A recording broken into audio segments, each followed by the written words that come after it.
So tell me if this sounds familiar. You've written up instructions for your students and you think you've made them crystal clear. But you end up having multiple email conversations trying to explain how to do that task step by step. Well, in this case, a video might be a better option to show them exactly what you'd like to have done. So in this video, we're going to show you how to set up a simple how-to video. We're going to share tips and tricks for setting up your digital recording environment.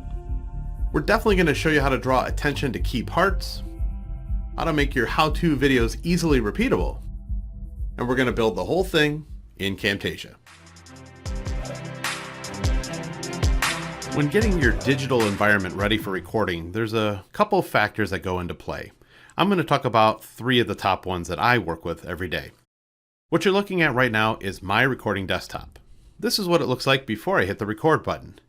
But on a regular basis, it looks like this, with all the icons over here on the left-hand side cluttering up my environment and not looking really clean. So the first thing I always suggest to people is to clean up their desktop. If you're working on a Windows machine like I am, the easiest way to do this is to right-click somewhere on your desktop, choose View, and then click Show Desktop Icons. The check mark gets removed and all the icons become hidden. Now don't worry, they didn't get deleted. They're just not visible anymore, and I'm left with a clean recording environment. The second thing I always do, and I recommend to everyone, is to turn off programs or the notifications for programs that might pop up during my recording. For most Windows users, those can be found down here in the Systems tray in the lower right-hand corner. Underneath this caret menu, I have several programs that are open that could pop up during any part of my recording. In this case, I would want to turn off any of my team conversations, like my Teams chat here, by right-clicking on it and clicking Quit.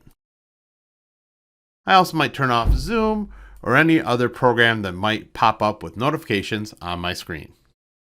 The third thing, and what I think actually is the most important, is I want to have my programs that I want to show, whether it's a website, a document, or whatever, ready to go on my screen.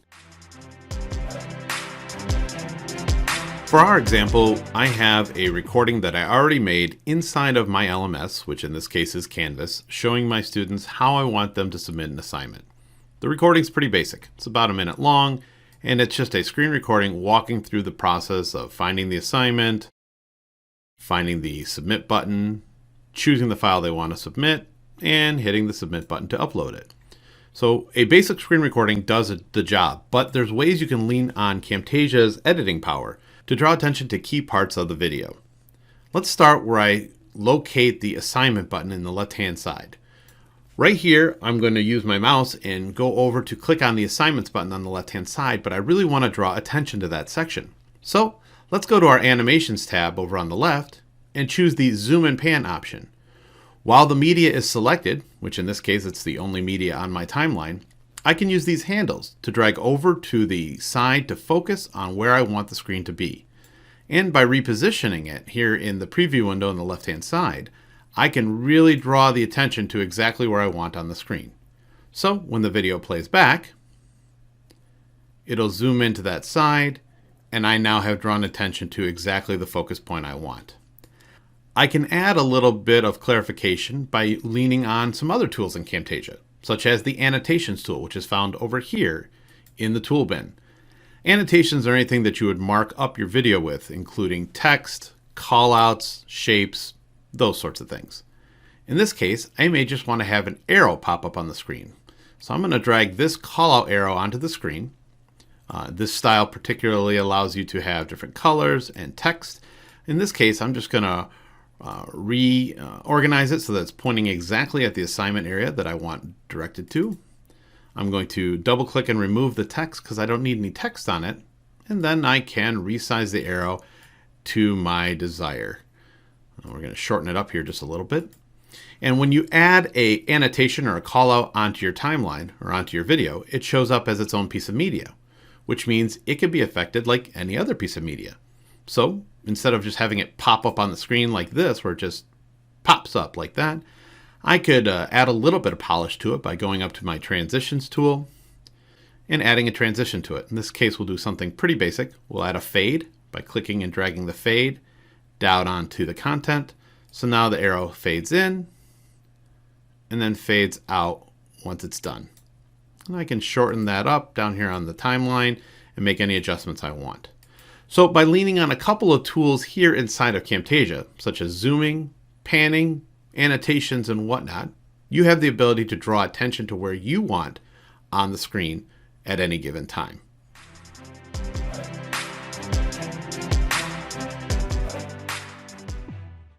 Now that we've made our video and we've drawn attention to where we think the key parts are for our students, there's a chance we're going to have to make these videos again. Maybe not with this exact topic, but the same sort of format. So we can lean on Camtasia even more, including a new functionality called templates. But first, let's add something simple, like an introduction to this video. The easiest way to do this is to bring your mouse down to the playhead while it's at the beginning of your timeline, hold Shift, and then click and drag that playhead to the right to create a gap that also keeps the rest of your content in sync. Then we'll come up to our Library tab and we'll choose one of the pre-built introduction videos from the Camtasia 2020 library. Those are found here in the Intros folder. These are all royalty-free and come with Camtasia and are easily editable to make them customized for your use case. So let's pick something real basic, like simple bright title number 3. We simply choose that one and click and drag it down onto our timeline and place it here at the beginning of our video. And then when we place the playhead over it and have it selected, over on the right-hand side of our editor, we have the Properties panel, which allows us to change the title and subtitle or any other aspect of this particular piece of media that's customizable.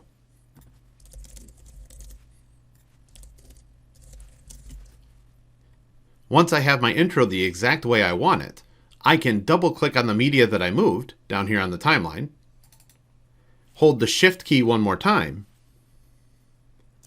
and click and drag the playhead back to the left so that the media meets the introduction. Now the introduction plays with its animations, customized with the way I want it, and then goes right into the content that we created. Well, that's great. We now have a customized intro, but what if I want to make this exact type of video again, but I need a different screen recording? That's when we create what's called a template in Camtasia. Once the video has been shared out by using the Share menu in the upper right-hand corner and creating a local file that you could then upload that MP4 to any location, your LMS, or any cloud destinations, we'll come back to this particular project and we will right-click on our screen recording. And we will choose the option that says Convert to Placeholder. That turns our existing project into a template where any screen recording that we make can then be dragged down onto the timeline and into this section of the video. Then all we have to do is come back to the intro and customize it based on the title of the content or the class if we teach multiple classes. The last step for this is to come up to the File menu and choose Save Project as Template, and give this template a name. Once you title it and click OK, this template is added to your Camtasia template files, and it can be easily accessed from the Template Manager. So if I'm in Camtasia and I choose File, New Project from Template, I simply locate the brand new template that I created and begin my project from there. What else would you like to know? Visit our online teaching resources page and click here on the Submit an Idea, and we'll do our best to get you that content. Thanks.